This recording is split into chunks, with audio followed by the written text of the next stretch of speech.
ফয়েজগঞ্জের মানুষ, হৃদয়ের জানালা খুলে তোমরা সবাই শোনো বন্ধু, আমার নবী বলেছেন প্রত্যেকটা মেশিনকে ক্লিয়ার করার একটা যন্ত্র আছে, আছে না নাই? আমার নবী, আপনার নবী সরকারে মদিনা তিনি বলেছেন প্রত্যেকটা জিনিসকে ক্লিয়ার করার, প্রত্যেকটা মেশিনকে, প্রত্যেকটা ইঞ্জিনকে ক্লিয়ার করার কি আছে? যন্ত্র আছে।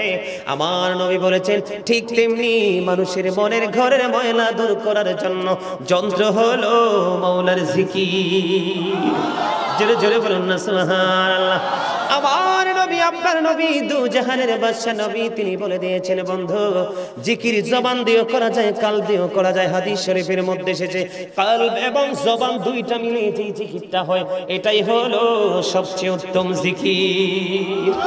বন্ধু, জিকির বড় প্রেমময়। আমার নবী বলেছেন তোমরা যখন জিকির করবা এমন ভাবে জিকির করবে যেন মানুষ দেখলে তোমাদেরকে পাগল বলে। আর আমরা জিকির করি কিভাবে? আমি যে জিকির করতেছি আমার দেহই তো জানে না, জানে? আমি যে জিকির করতেছি আমার অন্তর জিকির করে, আমার দেহ জানে না। এই আমার দিকে তাকান।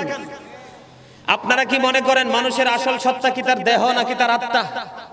আত্মা। কে কে আত্মার পক্ষে হাত তোলেন তো? আর কে কে দেহের পক্ষে হাত তোলেন?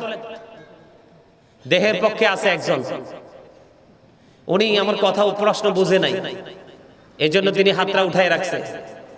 আসলে আমি দেহ এবং আত্মা নিয়ে আলোচনা করতে চাই না, অনলাইনে অনেকবার আলোচনা করেছি। আজকে আমি একটা গুরুত্বপূর্ণ বিষয় নিয়ে আলোচনা করার জন্য এসেছি।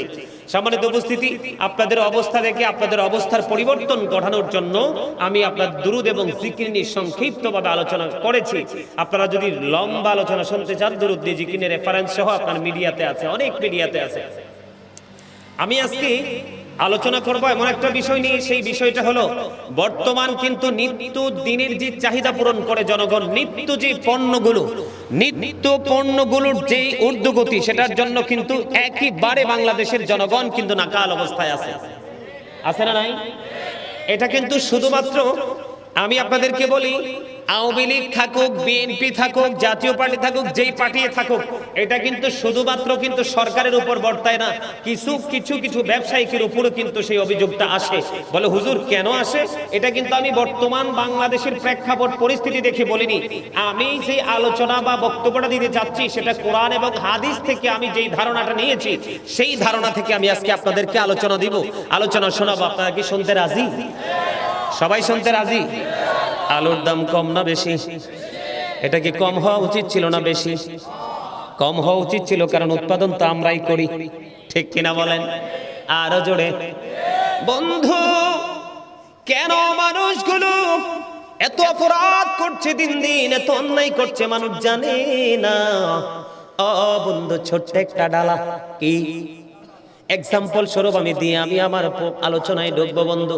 বর্তমানে বাংলাদেশে সহজভাবে বোঝার জন্য আপনাদেরকে বলছি বন্ধু, আমি আপনাদেরকে বলবো, আমাদের দেশে যখন অনেক বেশি প্রবল বৃষ্টি হয়, ধারাবাহিকভাবে শিলাবৃষ্টি যখন হয়, অনেক মানুষ বকরি যখন লালন পালন করে, বকরি কিন্তু বৃষ্টির পানি সইতে পারে না। আপনার বকরি আছে কিন্তু কাঁঠাল গাছ নাই, আপনি আরেকজনের কাঁঠালের ডাল কেটে নিয়ে আসলেন, আপনার বকরির কিন্তু আজকে দিনের খাবারের ব্যবস্থা আপনি করে ফেললেন, ওই মালিক থেকে অনুমতি নিলেন না। বন্ধুরে আমার, হাদিস শরীফের ভাষা একরকম, আমি আপনাদেরকে সহজ করে বোঝানোর জন্য এক্সাম্পলটা দিচ্ছি রে বন্ধু।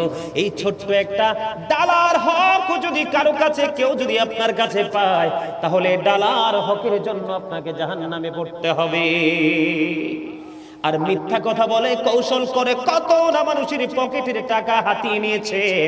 আপনারা অনেকেই বন্ধু অনুভব করতে পারেন না, আল্লাহ রাব্বুল আলামিন কাল হাসরের দিন তিন শ্রেণীর মানুষকে ক্ষমা করবে না, দয়া করবে না, তাদের উপর কোনো মায়া করবে না বন্ধু।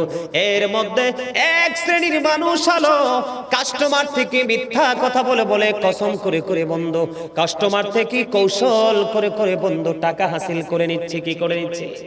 টাকা উঠিয়ে নিচ্ছে। কাস্টমারকে বোকা বানাইয়া সরল মনা মানুষ এসেছে আপনার কাছে, ব্যবসার কৌশল সে জানেন, আপনার কাছে এসে বোকা হয়ে গেছে।